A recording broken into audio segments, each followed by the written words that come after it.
తాతగారు కాత్యాయనీదేవి కథను ఇలా చెప్పడం మొదలుపెట్టారు. దానికి ముందు ధ్యాన శ్లోకం చెప్పారు. అది ఇలా ఉంది. చంద్రహాసోజ్వలకర శార్దూల వరవాహన కాత్యాయని శుభం దద్యాదేవి దానవఘాతిని.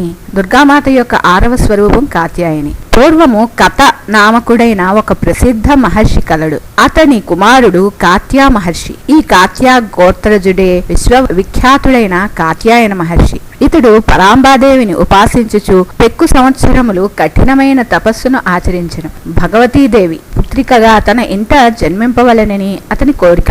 భగవతీమాత ఆయన ప్రార్థనను అంగీకరించెను. కొంతకాలం పిమ్మట మహిషాసురుడని రాక్షసుడు అత్యాచారములు భూలోకముల పెచ్చరిల్లను. ఈ మహిషాసురుని సంహరించుటకై బ్రహ్మ విష్ణు మహేశ్వరులు తమ మొట్టమొదట కాత్యాయన మహర్షి ఈమెను పూజించెను. అందువలన ఈమెకు కాత్యాయని అనే పేరు ప్రసిద్ధికెక్కెను. ఈమె కాత్యాయన మహర్షి ఇంట పుత్రికగా అవతరించినదని మరి ఒక కథ ఉంది. ఈమె భాద్రపద చతుర్దశి నాడు జన్మించెను. ఉత్తర భారత పంచాంగ సంప్రదాయమును అనుసరించి ఈ దినమున ఆశ్వయుజ కృష్ణ చతుర్దశి. ఈమె ఆశ్వయుజ శుక్ల సప్తమి అష్టమి నవమి తిథులయందు కాత్యాయన మహర్షి పూజలు అందుకొని విజయదశమి నాడు మహిషాసురుని వధించెను. కాత్యాయని దేవి అమోఘ ఫలదాయిని. కృష్ణ భగవానుని పతిగా కోరుకుని గోపికలందరూ గోకులమున యమునా నదీ తీరమున ఈమెను పూజించిరి. ఈమె వ్రజమండలమునకు అంటే గోకులమునకు అధిష్టాత్రిగా వెలిసింది.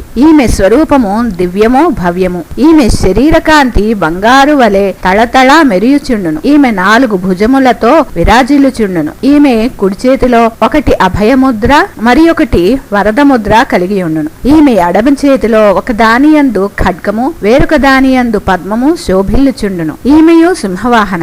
దుర్గా నవరాత్రుల్లో 6వ రోజు కాత్యాయని స్వరూపము పూజింపబడును. ఆ దినమున సాధకుని మనస్సు ఆజ్ఞాచక్రమునందు స్థిరమగును. యోగ సాధనలో ఈ ఆజ్ఞాచక్రము యొక్క స్థానము ప్రముఖమైనది. ఈ చక్రమునందు స్థిర మనస్సు గల సాధకుడు తన సర్వస్వమును కాత్యాయనీదేవి చరణములయందు సమర్పించును. పరిపూర్ణముగా ఆత్మ సమర్పణము గావించు భక్తునకు సహజముగానే కాత్యాయని మాత దర్శనము లభించును. ఈ దేవిని భక్తితో సేవించిన వారికి ధర్మార్థ కామ మోక్షములనడి చతుర్విధ పురుషార్థముల ఫలములు లభించును. అతడు ఈ లోకములోనే అలౌకిక తేజస్సులను ప్రభావములను పొందగలడు. రోగములు శోకములు సంతాపములు భయములు మొదలగునవి అతని నుండి సర్వదా దూరమగును. జన్మ జన్మాంతర పాపములు నశించుటకు ఈ దేవి ఉపాసన కంటే సులభమైన సరళమైన మార్గము మరొకటి లేదు. ఈమెను ఆరాధించువారు నిరంతరము ఈమె సాన్నిధ్యమున ఉండి పిమ్మట పరమపద ప్రాప్తికి